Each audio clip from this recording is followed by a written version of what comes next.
and welcome to this week's edition of Travel Oregon's Grant's Getaways. Well, this week we've come to the big, broad Columbia River estuary. It's a time of seasonal change, and we're hoping that the tide and the weather are just right to put out crab traps. We're going to show you the tactics and techniques to catch a seafood delicacy called Dungeness crabs.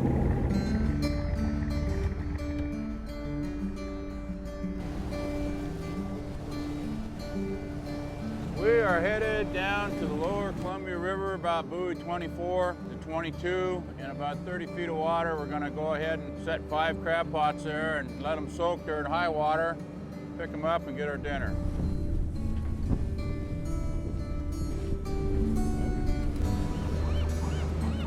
When you're lucky to fish with a good friend who knows the water well, you're sure to learn something new.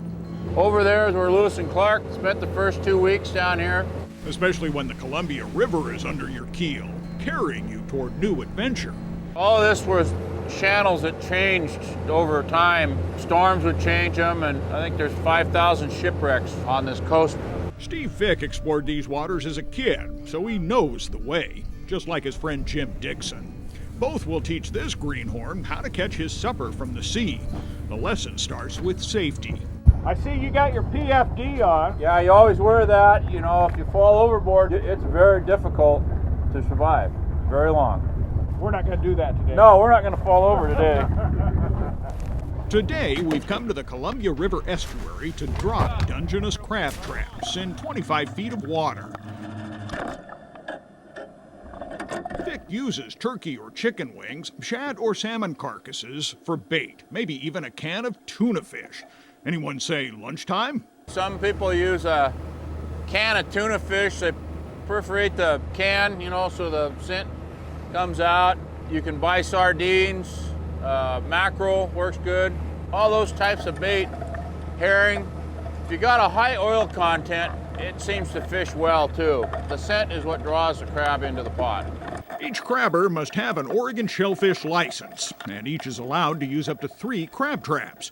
We've timed our visit just off CLATSOP Beach during the last of the incoming tide because it's the safest time. There's no reason to be out here on the ebb, which is the outgoing tide. The most dangerous time to be Absolutely, on this bar. Yeah. You don't want to get caught out. Yeah, and this river can change so fast.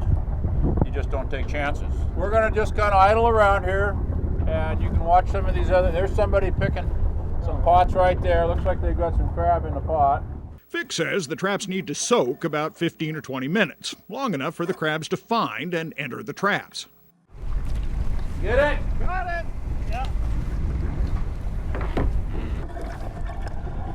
How'd we do? Oh, look at that! Hey! Woo! A mother load! Oh, man! I think they're all legal. Each crabber is allowed 12 male crabs. The female crabs must go back. How do you tell the difference? Check the underside. See how much wider that is? Yeah. That's for the eggs. So that's a female, that's a male. That's a male, okay? And you can only keep the males. That's right. Each crab must be 5 3/4 inches across the backside. A crab gauge makes the measuring easy. Watch how I put my thumb underneath the crab and the other 4 fingers across the back. I can hold it safely and not get pinched. This is a dandy crab. That's great. Within 30 minutes, we've landed nearly 20 crabs. Plenty to go around for our small crew.